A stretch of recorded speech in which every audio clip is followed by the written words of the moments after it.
Hey everyone, welcome back to our channel. I'm Lily. And I'm James. Really glad you're here today. So today we are talking about something very, very real. Work and life, and trying to have both at the same time. Yes, work-life balance.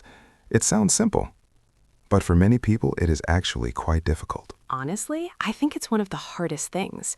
And today, James and I are just going to talk, honestly, about our own lives, about what works, what doesn't work, what we're still figuring out. So if you're learning English, welcome. This is a great episode to practice listening. We'll speak clearly, we'll take our time, and we'll use everyday words. Okay, let's get into it. Okay, James, I have to be honest. This week was a lot. A lot? How so? I had meetings every single morning, and then I had emails to answer in the afternoon. And then I wanted to go to the gym, but I was too tired, so I just went home and sat on the sofa. I know that feeling very well. You sit down, you think, I'll just rest for 5 minutes. And then 2 hours later, you're still there. Yes, exactly. And then you feel bad because you didn't do anything productive, but you are also too tired to do anything. It's like a circle. A vicious cycle, yes. That's actually a good phrase. Vicious cycle. It means a bad situation that keeps going and going. A vicious cycle. Yeah, that's exactly what it feels like sometimes. So, was this week unusual, or is this normal for you lately? Honestly, lately it's been pretty normal, and that worries me a little.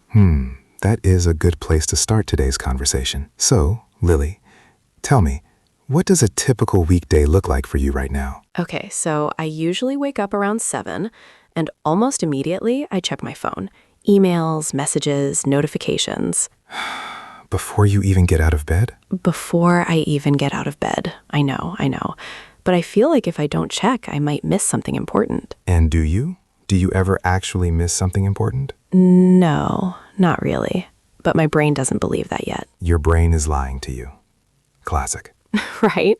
Anyway, after I check my phone, I get ready, I eat breakfast, usually really fast, standing in the kitchen, and then I start work. And what time do you usually finish? That's the thing. It changes every day. Sometimes 6 o'clock, sometimes 8, sometimes later. That's a long day. It is. And the worst part is, even after I finish work, I'm still thinking about work. Like, I'm eating dinner, but I'm thinking about a project. I'm watching TV, but my brain is somewhere else. I completely understand that. Work follows you home. Even when you leave the office or close the laptop, it doesn't really stop. Exactly. So what about you? How does your day look? Well, I'm probably better at setting boundaries than you are, at least in theory. In theory. Yes, in theory. I tell myself I'll stop at 6. I even put it in my calendar. Stop working, 6 p.m. But then something comes up. A message, a deadline. And before I know it, it's 8:30 and I haven't eaten dinner. So we're both bad at this. We are both bad at this. Yes. That makes me feel a little better, actually. Misery loves company. What does that mean? It means it's easier to feel bad when someone else feels bad too. It's a saying in English. Misery loves company. Misery loves company. Huh. Okay, yes, I feel that. You know what's funny? I didn't even realize I was overworked for a long time.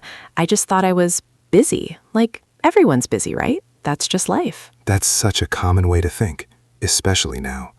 Being busy has almost become a badge of honor. People wear it proudly. Oh, I'm so busy.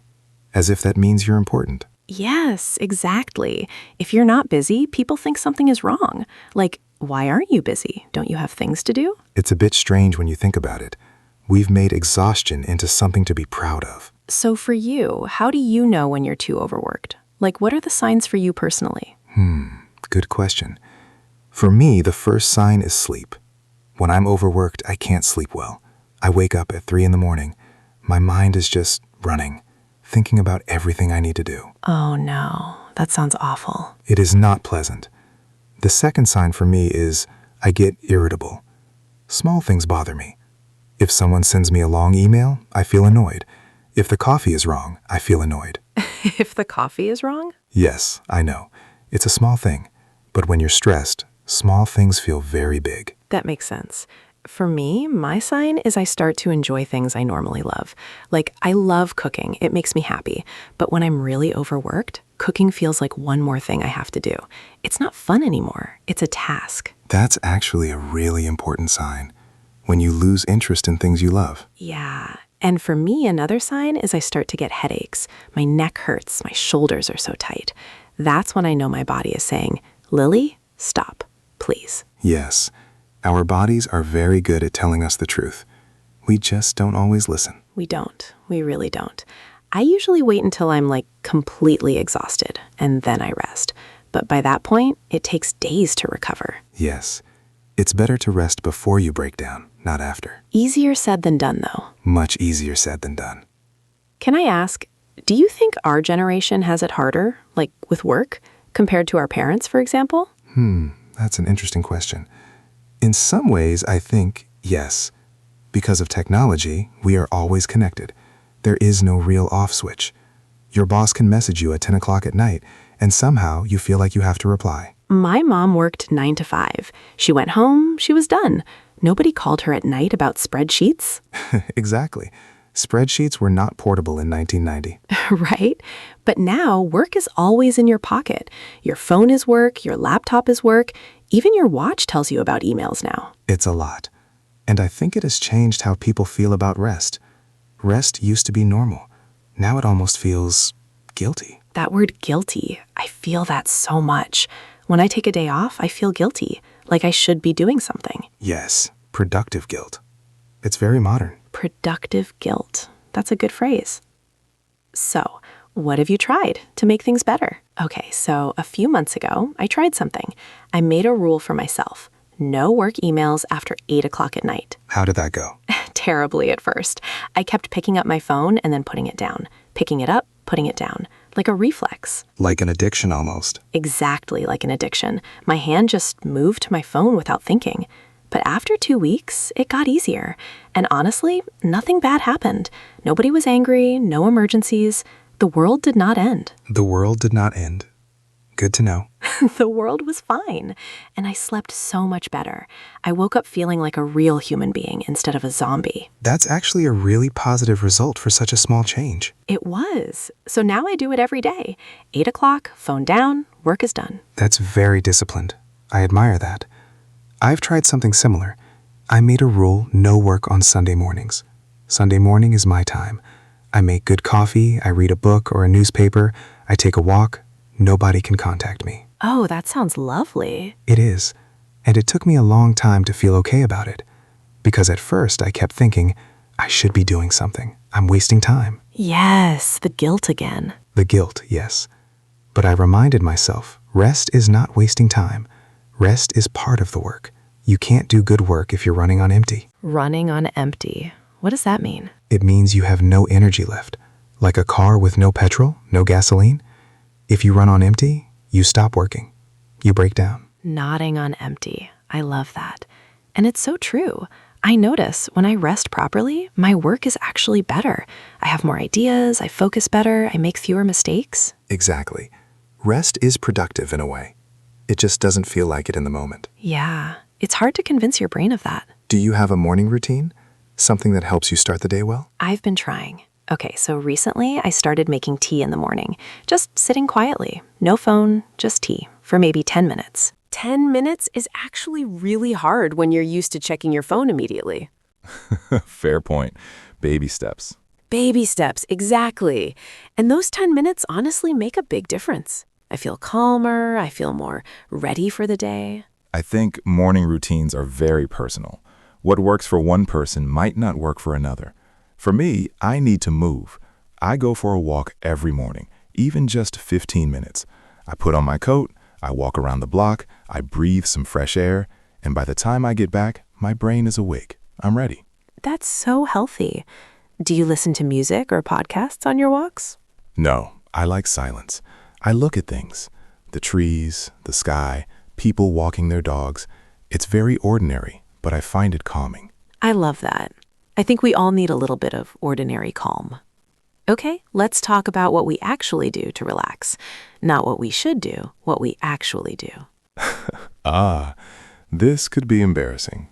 For me, honestly, sometimes I just watch reality TV. Lily. James, it's relaxing. I don't have to think. Nobody's asking me to make decisions or solve problems. I just watch people argue about cooking and feel calm. I can see the logic, I suppose. What do you do? I read. Books, mostly. History books, usually. Or sometimes novels. I find that reading takes me completely out of my own head. I forget about work. I forget about everything. I'm just in the story. I want to read more. I always say that, but then I pick up my phone instead. The phone is the enemy of reading. It really is. It's just so much easier. The phone is right there. Reading requires a little more effort to start. It does, but once you start, it's very rewarding. Like exercise. Hard to begin, good afterwards. Do you have other things besides reading? I cook. I find cooking very meditative. Oh, interesting. I feel the same when I'm not overworked. But what kind of cooking? I like slow cooking, things that take a long time. A good stew, bread sometimes. The process itself is the point. You have to pay attention, but in a gentle way. You can't be distracted. Your hands are busy, your mind becomes quiet. That's so nice. I love that idea. Slow cooking as self-care. I don't think I'd use the phrase self-care, but yes. James, self-care. Say it. Self-care. There we go. What about social things? Do you find time with friends relaxing or tiring? Both, honestly. It depends on the person and the situation. If it's a big party, I actually find it kind of draining. I'm not very good at small talk. Really? You seem very social. I like real conversations, deep conversations. But at parties, it's like, so what do you do? Oh, cool. And then you move on. I find that exhausting. I'd rather have a long dinner with one or two close friends. I'm the same way, actually. I'm quite introverted in social situations. I prefer one good conversation over 10 shallow ones. Exactly. And honestly, those conversations with close friends, that's the best recharging. When you laugh really hard with someone, or when you talk about something real. Afterwards, I always feel so much better. There's research on this, actually. Social connection is very important for well-being, but not just any social connection, meaningful connection. Scrolling through social media doesn't count. Yes. Looking at other people's lives online does not make you feel connected. Sometimes it makes you feel worse. Comparison is the thief of joy. That's another good English phrase. Comparison is the thief of joy. Who said that? Often attributed to Theodore Roosevelt, though historians are not entirely sure. Well, whoever said it, they were right. When I look at Instagram and see people on vacation or getting promotions, I don't feel happy for them. I feel behind, like I'm not doing enough. And yet their lives are probably not as perfect as they appear. Exactly. It's a highlight reel, not real life. Real life has laundry and tired Mondays and eating cereal for dinner because you forgot to cook. I have definitely had cereal for dinner. See? Real life. So, after everything we've talked about, what would you actually tell someone who is struggling with work-life balance right now? Ooh, okay. I think the first thing I would say is start small. Don't try to change everything at once. Just pick one thing. Like no phone in the morning until after breakfast. Just that one thing. I agree. Big changes are hard to keep. Small changes are easier. And small changes add up over time. Right. And the second thing I would say, be honest with yourself. Because sometimes we say we're busy, but actually we're procrastinating. We're avoiding something difficult. That's different from being genuinely overloaded. That's a very honest point. What's the difference in your experience? When I'm genuinely overloaded, I feel kind of flat, exhausted, like there's no color in the day. When I'm procrastinating, I feel anxious. There's nervous energy. I'm not doing the thing, but I'm also not resting. That middle state, anxious but not working, tired but not resting, is particularly unpleasant. It's the worst. And the only cure is just do the thing. Start, even just 5 minutes. Usually starting is the hardest part. Once you begin, it gets easier. What else? You said start small. What else would you tell someone? I would say protect your rest. Treat your rest like an appointment. Put it in your calendar. Saturday afternoon, rest. No work, no guilt. That's good advice. We often treat rest as what's left over after everything else. But rest should be scheduled, like everything else. Exactly. You wouldn't cancel a meeting with your boss. So why do you cancel rest? Why do you cancel dinner with a friend? Because we don't see rest as important. We see it as a luxury. But it's not a luxury, it's a necessity. What would you say to someone who feels guilty about resting? I would say your value is not your productivity. You are not a machine. You are a person. And people need rest. It's not laziness, it's biology. Well said. I would add, look at the big picture. If you work 18 hours today, you might not be able to work at all next week. Burning out costs more time than resting does. Burnout. That's a really important word. Can you explain it for our listeners? Yes, burnout is when you are completely exhausted, mentally, physically, emotionally. It usually happens after a long period of stress and overwork. You feel empty. You feel hopeless. You can't enjoy anything. It's more serious than just being tired. It can take weeks or months to recover from. It's not something to joke about. I had a mild burnout about 2 years ago. I didn't call it that at the time. I just thought I was having a bad month. But I was sleeping 12 hours and still tired. I didn't want to talk to anyone. I didn't care about things I normally loved. That sounds very difficult. It was. And the thing that helped was, honestly, slowing down. Saying no to things. Taking real time off. Not checking work. Just being. Being, not doing? Yes, just being. And it took about 6 weeks before I felt like myself again. Thank you for sharing that, Corey. I think many people listening will relate to that experience. I hope it helps someone, because I wish I had recognized it sooner. And I wish someone had told me it was okay to slow down. You know, this connects to something bigger.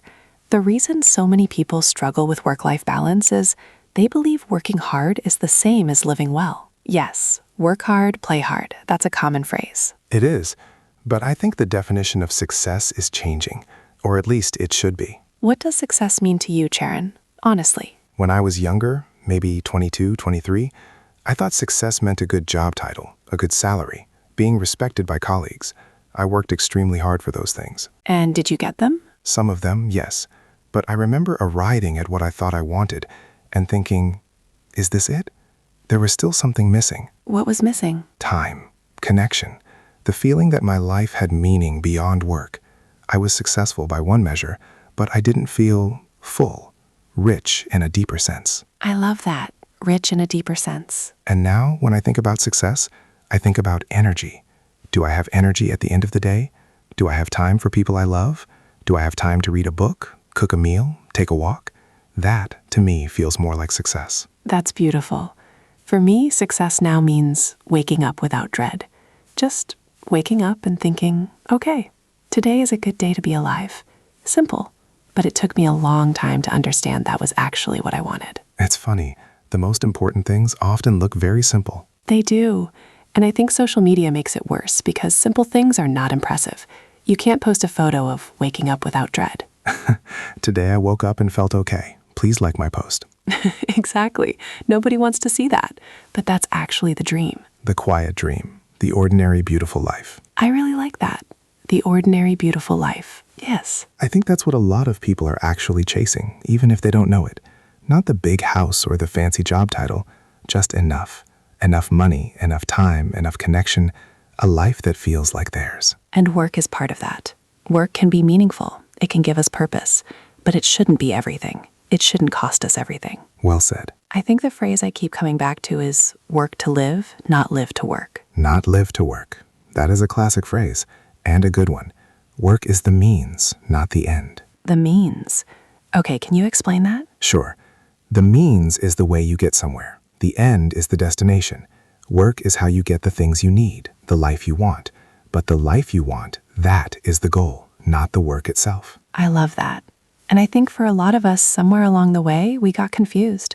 We started treating work like the destination. And then we arrived and wondered why we didn't feel happy. Exactly. Because happiness was never at the office. It was at home, with friends, in quiet mornings, in small moments. Very true. Okay. I feel like we've talked about a lot today. We have. And I've honestly enjoyed it. I feel a bit lighter, actually. Me too.